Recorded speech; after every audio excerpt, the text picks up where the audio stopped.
No see how pay mo de mama me mamu nyina adwo me mo akwa abado ba Adom TV kase so na bena nwumre sama sie na braso sawotie sa Adom TV kase oko Facebook/Adom TV ayo ho de me de wo ho pa ne se wo like a share comment se be obi nso be hwe bi Go TV 176 Adom kase ho DSTV 280 so benya kase no bi nwumre sam no de obetie wo mu bi eni MPP4 ebo NDC so bo so wo mo bo ora Kennedy Japan edua ni nyina ne se wotae MPP ni bi achi den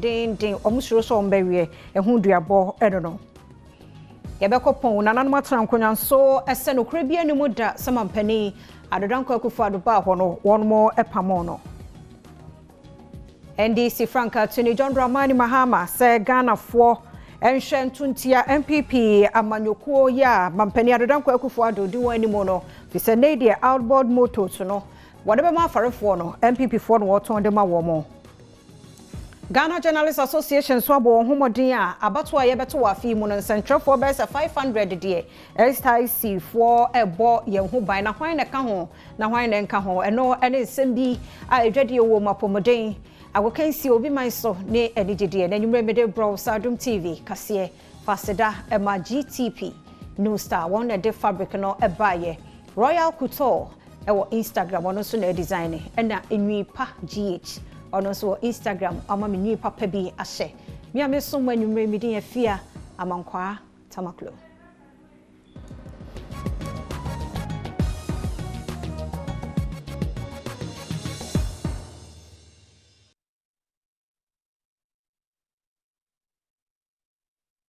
afe nyabre netie se de ensam no nkyeremu ankasa etie pon traditional council mpanifo se no korobia ni moda se na no kwasi ada mampani adodanko akufo ado eba ho no eyade se onhempopro ye wote adwaso se paramount chief nanu achi nso oye president da council na no ni tete otu ye wotoso mienu buafu amene wapam mampani adodanko akufo ado afri ho na nan se no korobia ni sansem ni mo ono nsantwofo ni hyiaye eno de nsemi etudwa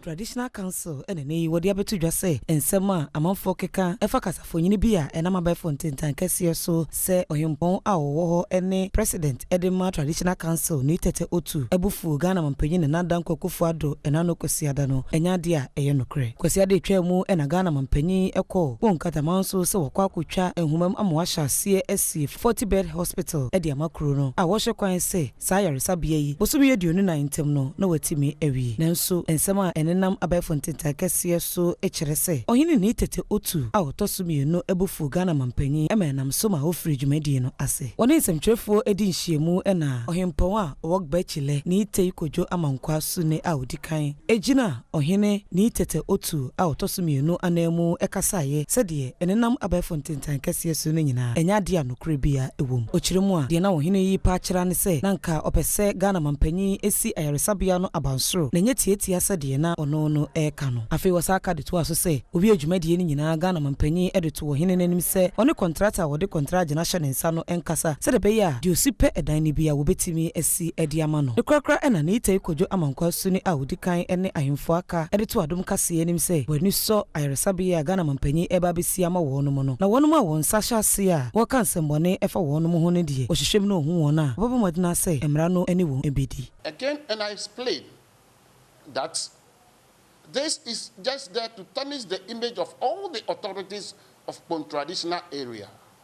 We are therefore appealing to the people spreading this very falsehood that they are putting the authorities of Pon into dispute, which we will not allow. For this reason, we are telling them to put an end to this. It has been captioned saying President of the Traditional Council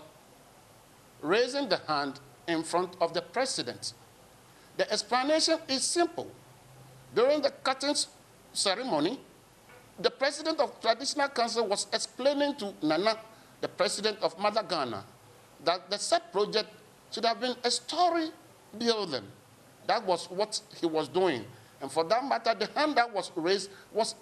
the Nate Totu, demonstrating his views to Nana Akufo-Addo.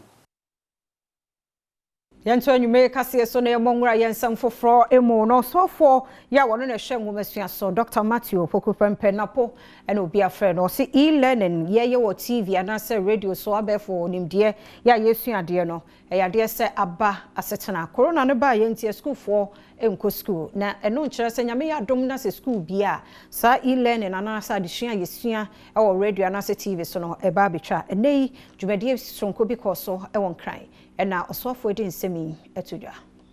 Abra swafo hwa adesua ho nsem so Matthew Pokuprempe kasa wa abra wonom eda National Education Week Summit no adi ena wodi tudwa se adesua ankwada no esua ewo TV eni radio so no empo se COVID-19 yare no free ho na se ankwada ne sanko school mu biomu a enya ade aban no ebetwa mu wakire mu a efree bra COVID-19 yare no etu etese ewo man mu ya aban no eye se ankwada ne tifie no wonom ensua ade ewo radio eni TV so no abo ankwada ne yie pa and into one who ne say, so one equoso amankodani to Miss Yadi, I was her crying as well. A bebois amankodani named dear etimi akoso. We would continue with our Ghana Learning TV, our Ghana Learning Radio, and roll it out for KG right up to junior high school all the years very soon. And even when school reopens, we will still have it going so that students can be assisted at home as well in continue. We are not going to stop the Ghana Learning TV and Ghana Learning Radio when school reopens full blast in January. It will be in existence to help out of school children till we deal with that phenomenon fully and to help the poor and the marginalized in getting access to after school education. For those who are privileged, post-school or after school, they do go for after school lessons. For those of us who probably are less privileged, we don't get access to that. And I think that once government invested in that, together with the learning management system that we want to roll out, yes, it will continue and let it become a feature of formal education in this country. Yebeto asodi abo ransom from Ghana Journalists Association NNA one more answer aka sika 20 million Ghana cedis aye insiechiba insurance package yibi na wode ebebo nsentwefo achi eban wo December bosome no ye hwe ni mo se ebakwa akoto aba na gigi mpanifo chiremu a sentweko anipa wodo be 500 no benya chefa ewo mu ebie de koso ewo ho Adom TV kase edeba. And Central for Ewa Ghana Hanoma or Freon Ghana Journalists Association no ena ene wanya Ghana sika or pepe edrunua wade babaye insiechiba ama in Central for owo omaimu ewo December abatuimu na General Manager owo SIC Insurance Faris Atriki ede insemsei ena atuja efasa insemi hu. We in SIC we thought deep about this, that journalists in Ghana are not being given the right recognition that they deserve when it comes to this big deal about Ghana as, you know, an example of democracy in our sub-region, which is true. Fact number one. Journalists ensure that we maintain and sustain this democracy in Ghana that we are all very, very proud of. Unfortunately, very, very unfortunately, you do not get the recognition you deserve. You go there on the field and you bring the news to us. I've said it. Anybody who wants to destroy democracy, he will first cut off journalists. When all documentations are ready, we'll pay promptly. And when I say promptly, I mean 2 weeks after we received all documentation. I feel monia where Ghana Journalists Association won penny and so at the nensam atuja efasa in semihu. SIC says it deems it a national responsibility to support the GJA in performing this national assignment. The company adds that performing this task involves high risks, including bodily injury, damage or destruction of equipment like cameras and phones, and in some cases,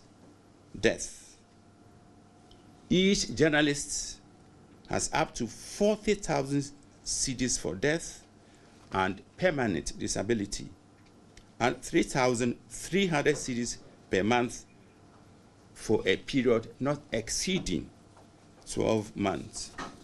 Adom TV kasiye na uguso awoshan medase se uguso share demo mko Facebook/Adom TV like comment na fe wa share yebeto so na sade awia promtober kasiye mu ye bomo amane eye 25th Ghana Journalists Association Awards ye nam so ma ye nuabema Samuel Alfred Amo ye born abaso se best reporter for disability category no ye twa nensem no so Kwame Bobosi story a wo troye ene ma wonya sa abaso body no na awia no wotefa Baby adro no eye bra sam no beto ho omanfo fri akiri ene bencheye ebeso mu amenne Kwame Bobosi asesen busua ne su ne won ban ne won tebia mu nyina no yenkohwe sede ne nsem no etie Adom kasi ama no boy ena aka maame bi o Holland abrochi memu akoma waya ne se obefa Kwame Bobosi ene omame ene anuanum no bi aka ho na wakọ han dan ewo nkran de o matinim enti wo hwe mfoni no a Kwame Bobosi sense onfro card enti no in fact omo de ne hyeka mu no na ye de kakra se omo de ne be hyem na so nyina mu na etwa so wokọ nkran ala enti enom afọ so ede no ahyeka mu no sese ye de Kwame Bobosi abedu enkran efi na ekoi o kire se opese ye frɛ no Joseph Kwame Nyameche a kanu na nke frɛ no Kwame Bobosi anidi adane no aha ne ye be hwehwemu ahwese de na ha no pote na moa ben so ene doctor fo betumi e de aboa no sese ye wie ayasabia ha dwumedie no ma yento aso ne yenko biaye a ya han e de ama abusuan a woni ba betena ho no ne yenko hwese de ho so te omo wo mo hall omo wo mo kitchen omo wo mo toilet omo wo 2 bedroom wo mo hall nso so awom na say a family house ankasa sia dasi mo abaya kwam se mama ma sia o mo ye ba bia di ti beto sia o so me bo menien ama sia ne bia tumi akuturu haide ama no ti meda na na sepa so tumi aye mo ase a so be hwe menu ana ma ti meda na sepa afedamo e de ama no boyi efiteshi ene bradom kase boy with cerebral palsy and the story of his mother as well, who were neglected by the community, had a great impact on them and brought some attention to them. Through his work, a UK-based Ghanaian, Josephine Parker-Alote, gave them a new lease of life and some respite. Congratulations to you for bringing help.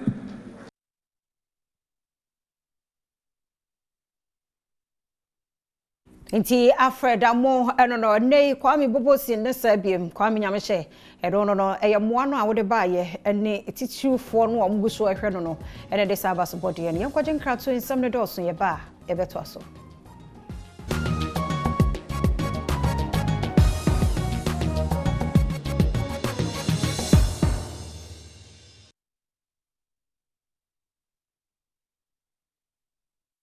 Memo kwa babiem na wa say wo Adom TV kase de do so no eye kokromoti power ha eye wo election headquarters the old party e wa bato ni mu ye to awie ehun nsem nyina ne ye de bebro enti eno ne ye du so yi ochena nyankopon ye adom aye hwe ni mu nso men ye foto sign ni ora ken oforiata ebe kom ra shebe fiem na fe 2021 eye first quarter no mu nso no odisikasa mutoto ye no akwakoto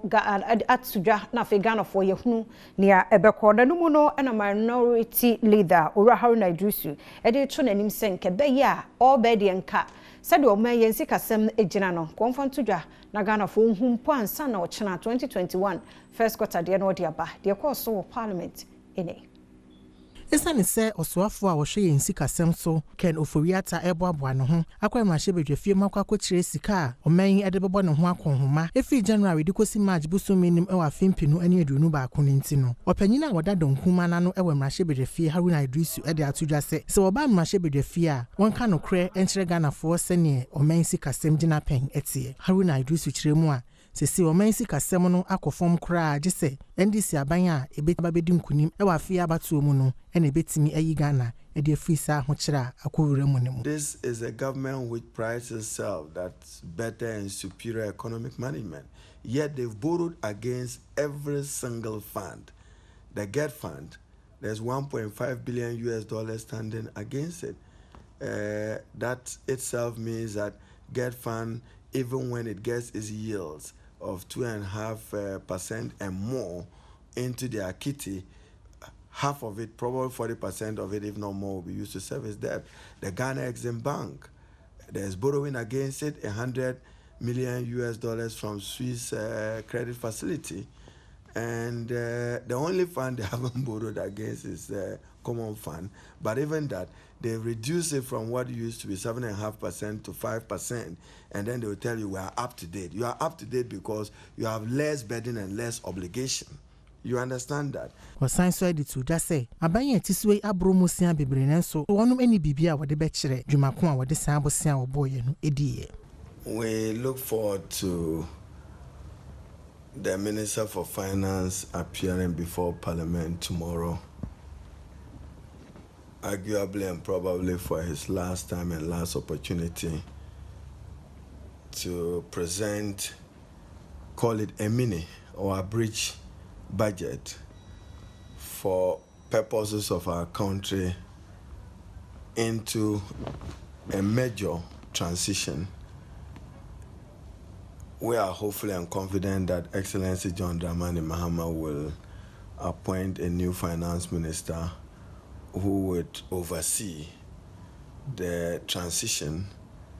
into January, February, March before he presents his first major budget statement.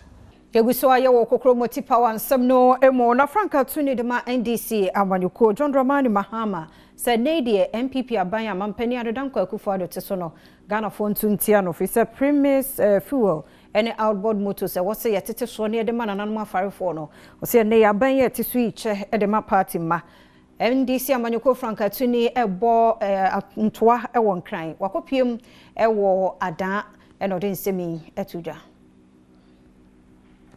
NDC amanyuko no Frank 24 John Dramani Mahama aproba oboye ewo enkramantam a wodi bi ekoduru adano wode ato aferifo wo honom nyina animu se emo bibiara ento aba ema eye Ghana mampanyin na wo san apre omampanyin akonwa no ebiem esanse eye aferifo won premise fuel ene emfidi esese wode kɔ epusu nyina no sesi asan ne meni nyina no eye omanfo bi a owo MPP amanyuko nim ena san ne meni nyina akodi won afa ne sa nti ena wo ka kye omo se obi biara ento aba intiano afi enye no nko wasan de ato omanfo enum se won hwe wasitena mu na won to aba na won hwe se de won akwan atete asei afi nso wonya yaresa bia biara enko na afi nso so wo montamo no impuntunwuma biara ema ho ni nyina no won hwe so no won to aba pa na won to ma NDC amanyuko no esanse omonko ara na ewo enipa ema Ghana. A free technical vocational training program for all our young people. Okay, nene wa choke Tibet. America ba wa technical school ngelejon le eti free. Wa bi me kula na my school ngelejon. Abehion wo. Na ka se ni nya ni tumi. We also have a national apprenticeship program. And so we're going to register the master craftspeople here in Kase. So tailors, hairdressers, anybody who wants to go as an apprentice, we will pay the fees for you so that you can go and learn free of charge. And when you finish learning, the tools that you need to start work, if it's a sewing machine, hair dryers, carpenter's tools, we'll give it to you free of charge so that you can go and start your life.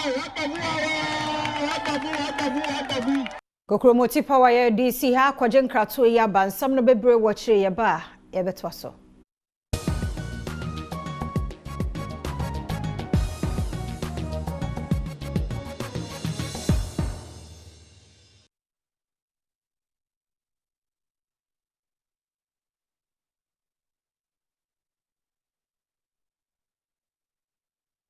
Miamu akwa babie Adom TV kase so de adu so no ye hwese de apomuden mu nsam no etie na wodokota pani a wono ehwe emma FM gynecologist or Greater Accra Regional Hospital Dr. Catherine Ato Beko edede wode Ghana fo nyina kasa no se nofo eye busua ajapade ntia wo se busua bia no ehwe ebo nofo ho eban eye kasa kire ya Destiny Nation na sorry eye ya ye bo dawro de afa kokrometo emma enufu ne nso nye manko anetimi enya no enode afutuo yi ene kokobo emai.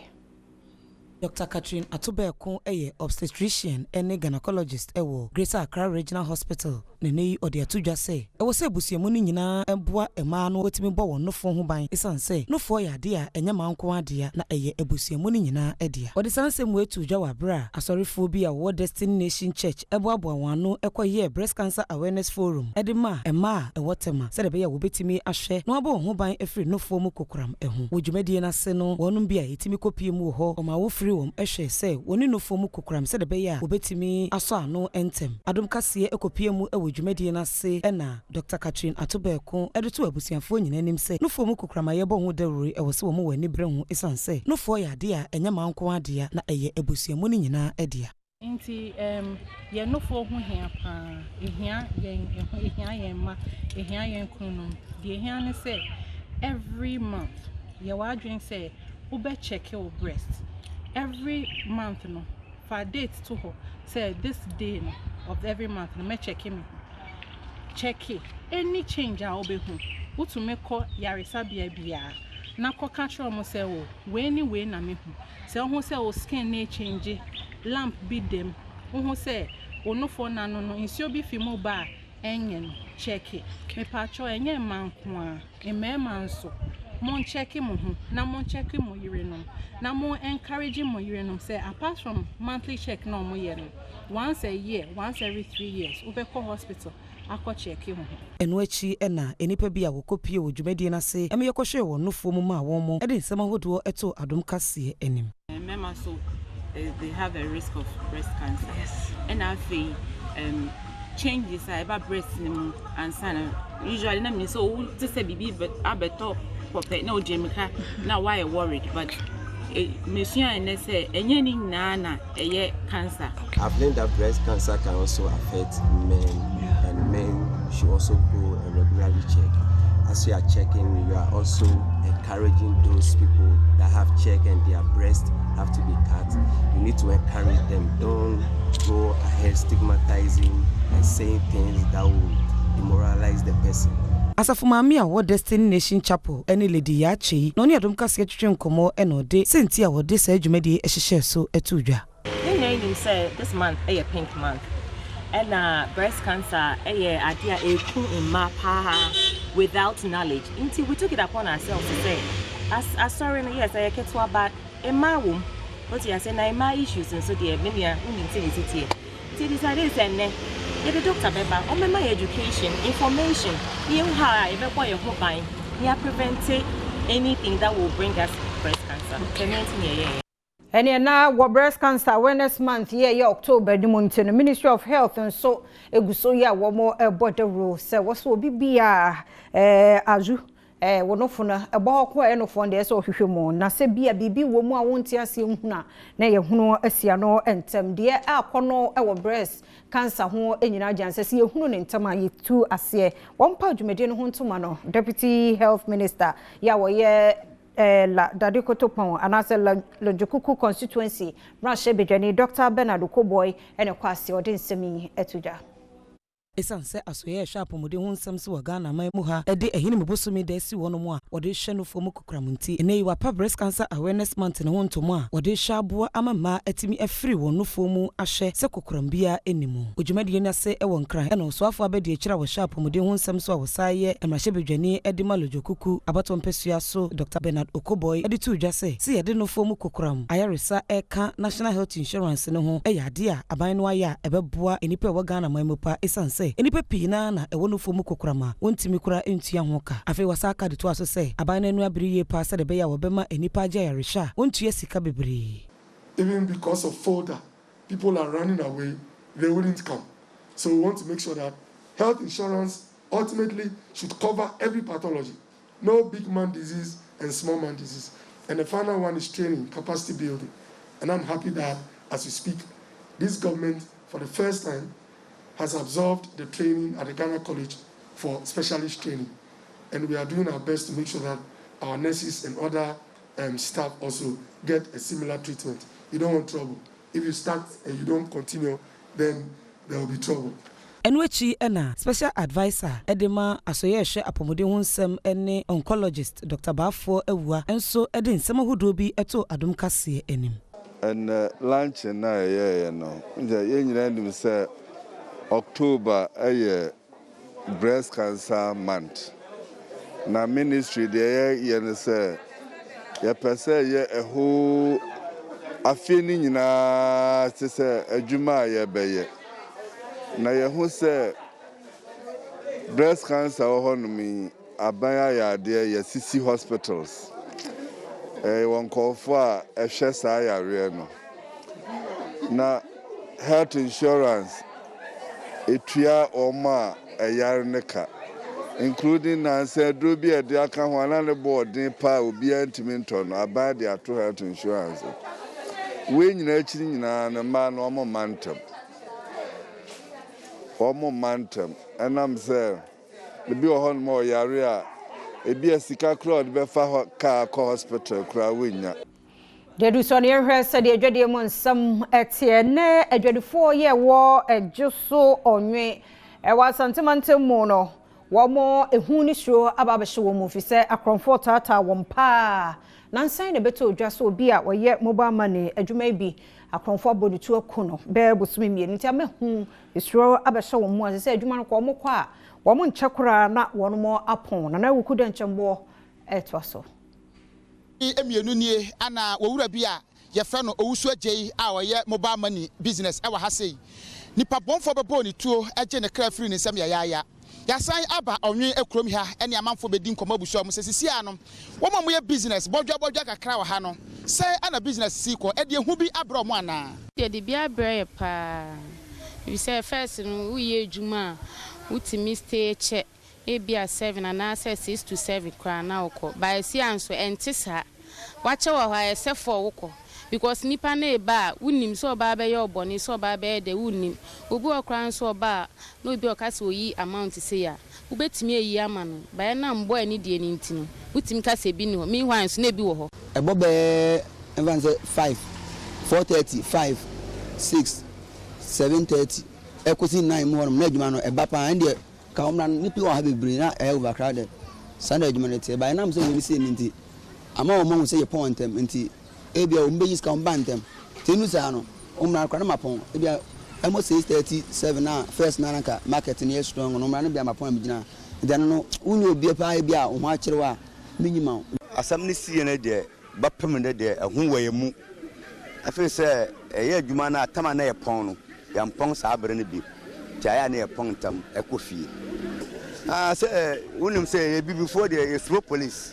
na brain mrenu na police for nam dia e de ayushemu ba sheyemu ama yetime asa ye adwuma send ye ya na by police for no ye hu omo around dia unim say ehun ne dia nye den a eba da so weyemu when say kra no obi send this case me so amekọ bank na makọ akoyi ana ba bia memben ha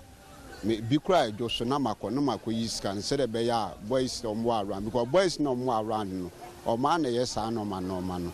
nti ama ehu aba me mu pa say kura bobe 6 na me nko ofia na bia system because me ti new site obi anso efiri kuro mu ntem ka kura wo pe ka kura na ehu so enwumre free be 9 kono unya bi ehu de ebi wa ha bambo nye papa wo kuro mu ha sa ufa fichire ha phones ye beje obi bi kura wo ye beje obi bi nti ha de bambo ye man Jamtani oda unit committee ano e wo kuro mi ha sei owura po ata ya na atwetwe nkomo modern hyehyeye mapam de agu akwan mu efa wo mo bambo ensem ho ato edwa patrol teams no da bia mo ba but wo mo pa enam se kuro no so o man no so no nti otwa mu a na chi no bia o take some minutes or hours ansa na bia wasaba sabre no na kromfo no so ye mo move nti yan volunteer for no so ye nyansem ne ye skills kakre crying na say ye establish community volunteer na ye so ye the attack police achi nana awuku denchambo amane ebonie Fasidama GTP Nusa, one entuma na ye papa, tis all kojum na so pentuma, o si GTP 4 day bina, pebina shemeno, now peso be pam ne kaman so Royal Kuto, or Instagram, Mr. Okoho, na send a message, or be pen bia mau, me pa GH and so Instagram, it may be a certain thing, se short to the shemi, or be mobi. Ya kwa be a bad, ye do sono, a baby her said ye, I could ye monsem, etie.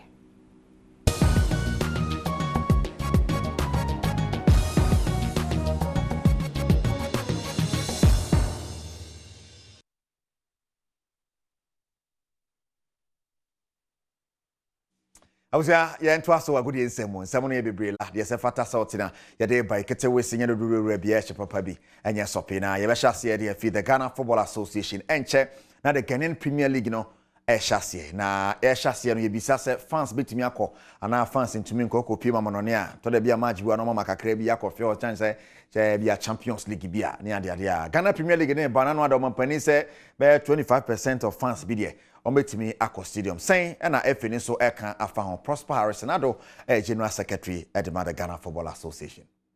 There will be a media campaign on the COVID-19 protocols in the media because we need to ensure that the supporters who come to the various playing centers would be abreast with the rules of engagement. Already we've the permission we got was for each stadium to have 25% capacity, and so the ticketing and everything will work to that level and not more than that level. And so we had to educate the supporters as to all these modalities, so that will come up, and then we would do more of the education campaign before the start. All right, Manone Samoa General Secretary to Jana Yankopim wa shedu ketekanananom akra so fokufo wa mo aka chenhwede ekoso enche league ne hyase de say training go so koso ane ade a den na wo mo ye coach odum o se na ne bedi abedi ne say you to technical director so aba den na ekoso has camp esanse nche na league ne hyase o my Ghana mu haninti boboku ahodo yi obi agusu a wo sesi ne ho e de atwen sa akensi kase na wo de woni kire nkran popuni mantem ha house folk boboku ru na wo twe miensani na mo sha ho sesi ase ya na player bia finifie e na eba na ne di abobomu ni se na wo twe ayesimu ya hye player bia se obi amra boboku na kache se na be ya omu nyina be hye dan ba akomu no ma sha ho sesi kese na nkasa se na wo twe ba ako ni fa ya aka no omomi ya omani na ho sesi mapa no mo de gu akwam e de atwe Ghana ya lege kese no goalkeeper ne din ade Richard Data ono se ne ni age ho e wo kwan ampanifo de omo famu e wa ho sesi mapa e to dwa no fiti last season nyina na ye we team say afi ye pese ye league no nti no wo hwa still sa operation na na also then aka chance folk fans say afi we no mo nka mo akoma tom ye na bibia be ye fine last season na wo hwa eni sheda emba eni sheda ni me ho sa ba wo hwa season we na eni beba me ho ye pa nti no me so me work hard say me ye more than the me last season nti no yeah Yemfi hasa kachina yenkopie mu wo betema Kumasi Asante Kotoko wo mo akache hwede ye koso me ne okasa omo kufodua hona wo mo eye campaign na weekendi omo run bibia apa hwe se kwan bia so ombe ye de aka na fi omo ye ready for the season de koso Kotoko company na wotwe mienu ni ena maso akunadu ene ne mrante abepie kofodua omo to akoso wasesi omo ho na mrante ebepie kro no so no omo si akan ahodo na so omo sa hwani mu so menya ba ko mienu bi aka ho ansa na omo bu omo akatem e de omo ni akire Kumasi na butai si omo no su ni se league ni hyase a omo ko matwebodu afiri wiem na omo yi nkonya na kuru akase asisi wo no omo age e de akofie players afoforo ene ya to omo abeka omo nuanom ho a omo sesi omo ho e de atwan league kese na afoforo ebe mu no omo wo mu dada ya omo modi so ani no so ye gya omo kwan a ye hwani mu se meme da ni mu no empenifo to transfer ntokwa ni mu a omo de afoforo bi aka ho na team no agina ne na so enti ho asama no yenyina so mfansation so say the UEFA Champions League koso na Liverpool gina mu Real Madrid mu nyina gina mu de be pm bia no channel pa ye de bebro say Giovanni cho mi producer GTP no santuma ana ni efe wa wani tua ye kama pa fanankasa ka kejwane ho Eric Asiedu Bwedi fiama kwa tamaklo twaswe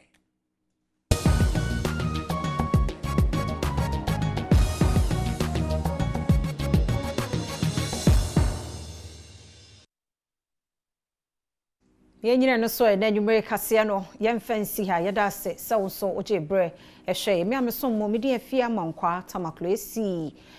ohene eni somfo no panin wankasa na bafo redu amo kwadwomensa brampa eni team ni nyina na minhira mo